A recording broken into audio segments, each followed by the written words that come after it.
Hi everyone, this is Dr. Mike, and today I'm going to do a retro review on this camera here, which is the Panasonic LX7. This camera was introduced in 2012, about 5 years ago.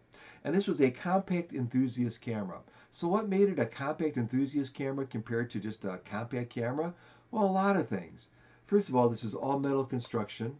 You have many manual controls. You can control the aspect ratio right on the barrel, some of the focusing controls. You can operate the camera fully manually. You have two customizable settings up here. You have a thumb wheel here to adjust things. You have a toggle switch here to adjust things. You could even assign a function key down here to a function of your liking. So this really operated more like a DSLR than a compact camera, but it was nice and small and certainly less expensive.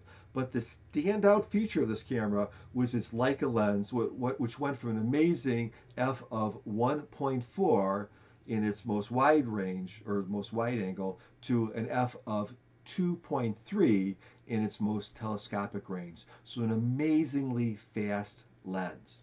So how did this camera, or how does this camera differ from something like a more modern Sony RX100 series camera? Well, of course, the processor in the RX cameras are newer. They're going to have a few more bells and whistles and faster processing.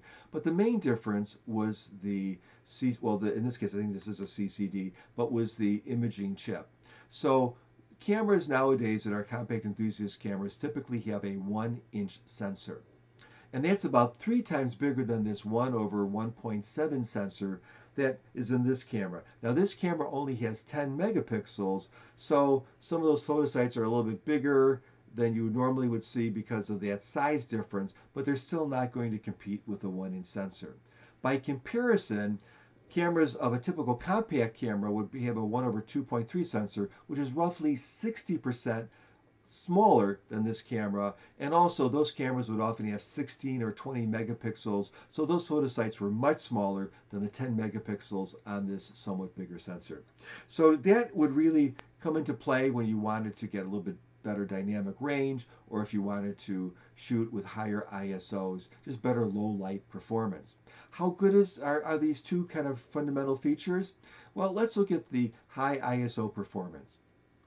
So if we start at an ISO of 80, looks pretty good. Go up to 400, not bad. Go up to 800, not too bad.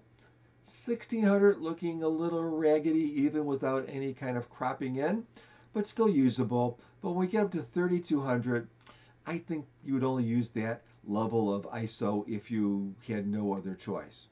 Compare that to a Sony camera, for instance, and you're at 32 and everything looks really great.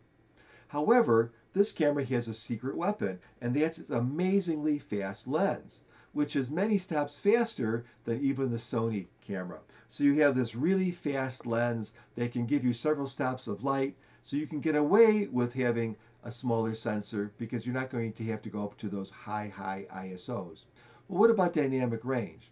So here's a shot of a copper statue that's sort of even in tonality, and you can see it looks okay.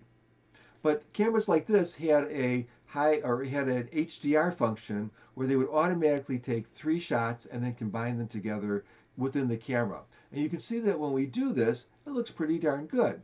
So if you were using this to take a landscape shot, for instance, no problem, just use the HDR mode. Now, I'm in no way saying that this is a professional level camera, but it takes pictures that are considerably better than a compact camera, and it does compete reasonably well with a more modern camera. So I'm going to end this video with some pictures that I took on a recent trip to visit my daughter in central Illinois. She lives in a very small town and they were having a street fair, and we kind of wanted to spend some time with the grandkids and go out to eat and do all that kind of stuff too. So enjoy these pictures, and remember, they're coming from this small sensor camera. Bye.